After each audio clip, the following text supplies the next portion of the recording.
खुलुमबाय गिबियावनो नोंथांमोन बयखौबो सोरजि द क्रिएटिविटी चेनेलाव बरायनायजों लोगोसे फुंबिलिनि गाहाम हामलायनायखौ बयनिसिमबो बावहरग्रोनाय जालायबाय। दिनै 23 सेप्टेम्बर 2023 मायथाइनि गोनांथार निउस आपडेटफोरखौ नोंथांमोननि सिगाङाव फोरमायथिना होनो आवगायनाय जालायबाय। नोंथांमोनहा नायनानै मोजां मोनोब्ला लाइक खालामगोन, शेयार खालामगोन होनना आसा खालामबाय। लोगोसे चेनेलाव गोदान फैदोंब्ला साबस्क्राइब खालामनानै लागोन होननाबो आसा खालामबाय। बिदिब्ला जोङो दिनैनि माखासे गोनांथार खौरांफोरखौ बर' रावजोंनो खोनासंनानै लानोसैलाय। आसाम प्रदेश कंग्रेस कमिटिनि नेहाथारि गर्जन मुसाहारि बिथाङा दाखालिसो जानानै थांनाय झारबारि फरेस्ट रेन्जनि सिङाव थानाय हेमन्त नार्जारिखौ गावथारनाय नखराव थांनानै खौरां लाहैनायखौ नुनो मोननाय जादों।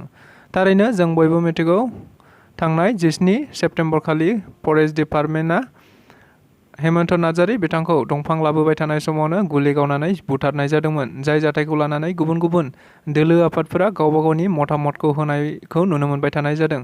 थिग बेबायदिनो मैयाबो आरो गोबावनि उनाव सासे एबा आसाम प्रदेश कंग्रेस कमिटिनि सासे नेहाथारि गर्जन मुसाहारि बिथाङा थांनानै खौरां लाहैनायखौ नुनो मोननाय जादों।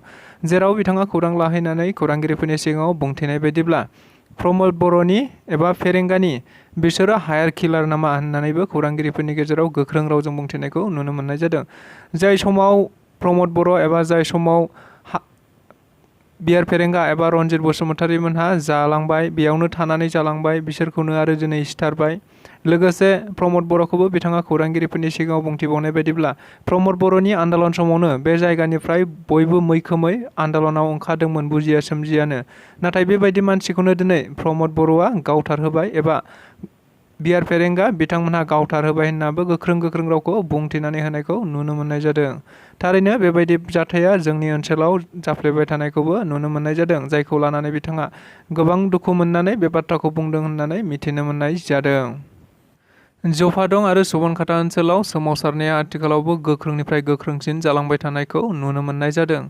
थारैनो जों बयबो मिथिगौ, आथिखालाव तामुलपुर जिल्लाखौ गोदानै दाफामनायखौ नुनो मोननाय जादों। जाय तामुलपुर जिल्लायाव जफादं आरो सुबनखाता ओनसोलनि गोबां गामिफोरखौ तामुलपुर जिल्लाजों दाजाबफानायखौ नुनो मोननाय जादों। जायखौ हेंथा खालामनानै जफादं आरो सुबनखाता ओनसोलनि गोबां रायजो राजाफोरा ओंखारनायखौ नुनो मोननाय जादों। जेराव बिथांमोनहा तामुलपुर जिल्लायाव माब्लाबाबो थाङा होननानै बुंथिनानै होदों। लोगोसे बाक्सा जिल्लायावनो बिथांमोनहा जेब्लाबो थागोन होननानैबो बुंथिदों। जायनि थाखाय थै होनांगौ जायोब्ला थैबो होगोन, अब्लाबो तामुलपुर जिल्लायाव जों थाङा बायदि स्लगानजों बिथांमोनहा गोख्रों सोमावसारनायखौ नुनो मोननाय जादों। थारैनो बे सोमावसारनाया माब्लासिम आरो बबेसिम थांगोन जों जेबो मिथिया, अब्लाबो बिथांमोनहा सोमावसारनायखौ गोख्रोंनिफ्राय गोख्रोंसिन खालामनायखौ नुनो मोनबाय थानाय जादों। हाग्रामा महिलारि लाबोनाय बिटिसि गोरोबथाया 100 गुन साबसिनमोन बिटिआर गोरोबथानिफ्राय। बिटिआर गोरोबथायाव जेबो गैया। बिटिआर गोरोबथा खालामनानै बर' जातिखौ दिनै एसे गाबोन एसे फोजोबस्रांगासिनो दङ। बर'फोरा दाबावैनो बिटिआर गोरोबथा खालामखांनायनि उनाव जोबस्रांनो थांगासिनो दङ। बिटिआर गोरोबथायाव जेबो गैया। आसामनि गिबि मन्त्रि डक्टर हिमन्त बिश्व शर्माजों थगायनानै दोनजानाय मोनसे गोरोबथासो। आसाम सरकारा दिनै बिटिसिनि मोनखानाय माखासे पावार एन्ड फांसनफोरखौ मोनफानि उनाव मोनफा लांगासिनो दङ। फेरेंगा बसुमतारीया 1100 पस्ट दं होननानै बुंनाय जादोंमोन, जायखौ 3 दाननि गेजेरावनो होनाय जासिगोन होननानैबो बुंदोंमोन। बियो बहा थांखो? दिपेन बर', प्रमद बर', रनजित बसुमतारी मोनहा जाय गोरोबथाखौ खालामबायनानै बर'नि रायजो राजाफोरखौ थगायबाय, बिथांमोनहा सानसे बिनि फिथाइखौ मोनगोन एबा इयुन जोलैया बिनि साजाखौ निस्सय बिथांमोननो होगोन। बर'नि जारिमिनाव जायनो बर' जातिफोरखौ थगायनानै मन्त्रि मनला जादों, बिथांमोनहानो सानफानि उनाव सानफा जोबस्रांलांबाय थादों। नंगौ, बेफोर गोख्रों बाथ्राफोरखौ मैया खौरांगिरि मेलनि गेजेरजों बुंथिनानै होदों बड'लेण्ड जनजाति सुरक्षा मन्चनि मानगोनां दैदेनगिरि बिथांमोनहा। जेराव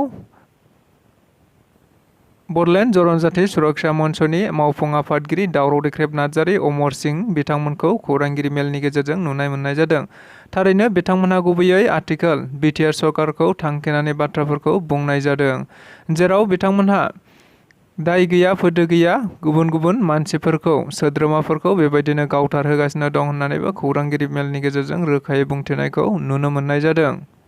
बेफोरनि दायनिगिरिनि फिथाइखौ बिथांमोनहा दाबावैनो मोननो थांगासिनो दं होननानैबो खौरांगिरिफोरनि गेजेरजों गोख्रोङै बुंथिनानै होनायखौ नुनो मोन्दों। बिटिआरनि लेङाइ गाहाय मावफुं सोद्रोमा गबिन्द बसुमतारीया उदालगुरि जिल्लायाव मोनसे मोजांथार हाबा मावनायखौ नुनो मोननाय जादों।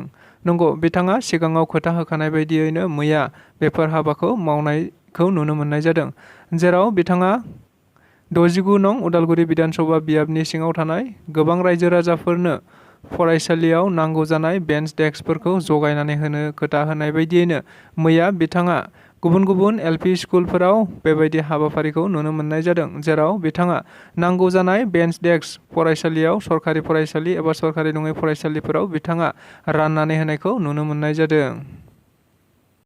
आसाम जातीय परिषदनि बानजायनायाव क'क्राझार जिल्लानिफ्राय आसाम खौसेथि जात्राखौ जागायबाय होननानै मिथिनो मोननाय जादों। थारैनो जों बयबो मिथिगौ, आथिखालाव ओनसोलारि राजखान्थि आसाम जातीय परिषद एबा एजेपिआ